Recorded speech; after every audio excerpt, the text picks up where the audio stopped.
The Greatest Burden, A Parent's Unlived Life. A reflection on generational pain, guilt, growth, and the beauty of human connection in an unexpected place. One of my side hustles for the last few years has been working at a little gift store on the square in the neighborhood where I used to live.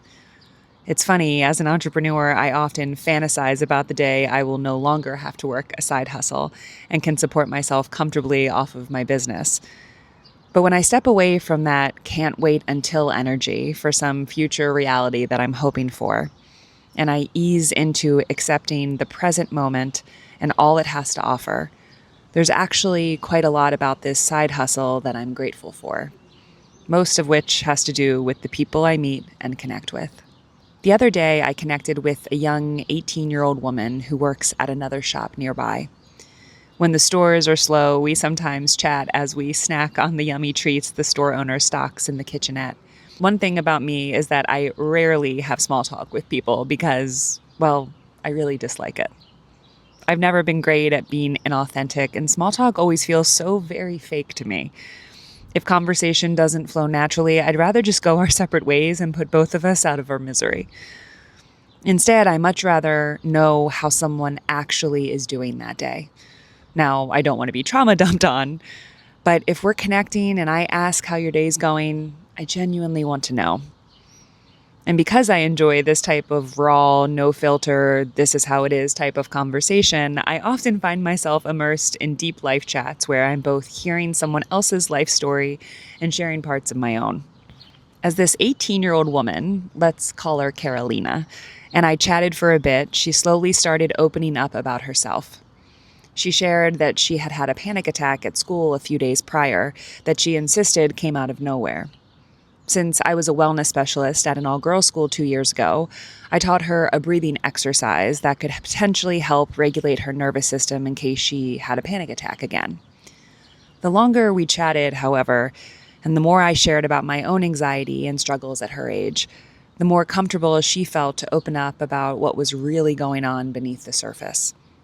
Carolina disclosed that her mom was struggling with a depressive episode and that she felt responsible to make her mom feel better. I listened as she spoke and thought of my own mother's struggle with addiction and mental illness and how it left this hole inside her that I spent so many years desperately trying to fill. There were times when I would go to sleepovers during my middle and high school years and feel guilty that I wasn't staying home to spend time with my mom. And I remember once even asking a close friend's mother if she could invite my mom out to dinner or to the movies sometime, since I know how lonely she often was. When her addiction ran rampant and her depression turned her days dark, there was this clear role reversal in our relationship.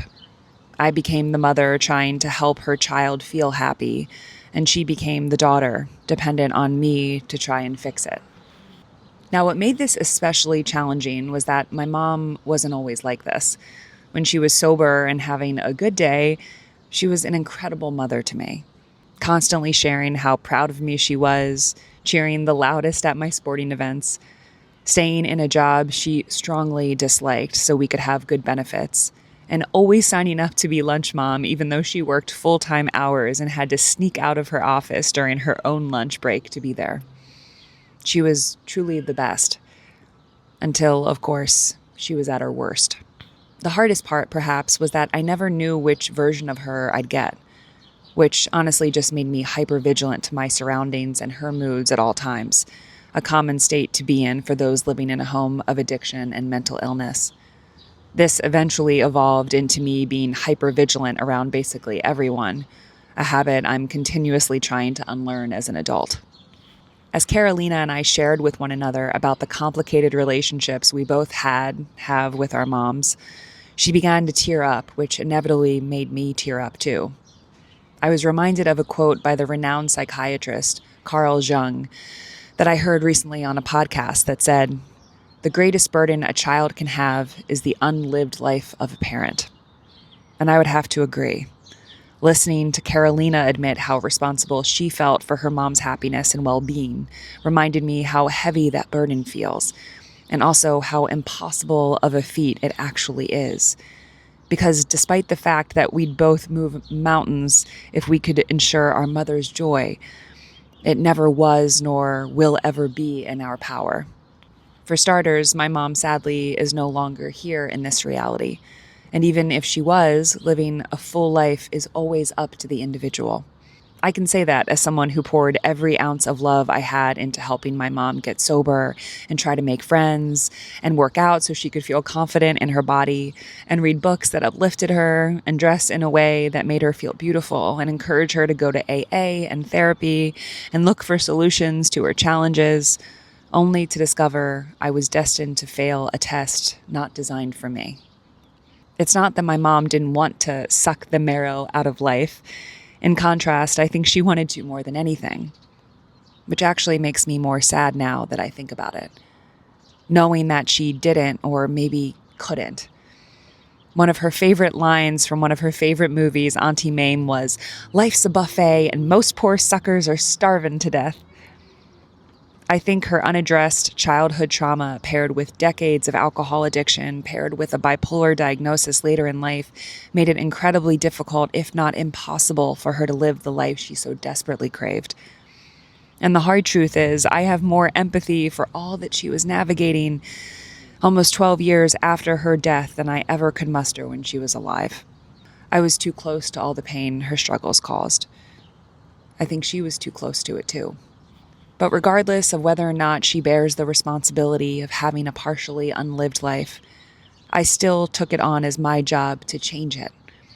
And deep down, all of these years later, I'm still working on releasing the guilt from failing her. And so what I tried to share with Carolina, someone 16 years my junior, was what I wish someone had told me, which is to focus on her own happiness and well-being, to explore her own dreams and potential without guilt, perhaps in her own mother's honor, to love her mother the best she can, which at times may be from a distance, and to eat from the buffet that is life and never let herself go hungry for opportunity and joy and fulfillment. And when she inevitably falls short, to pick herself up and try again.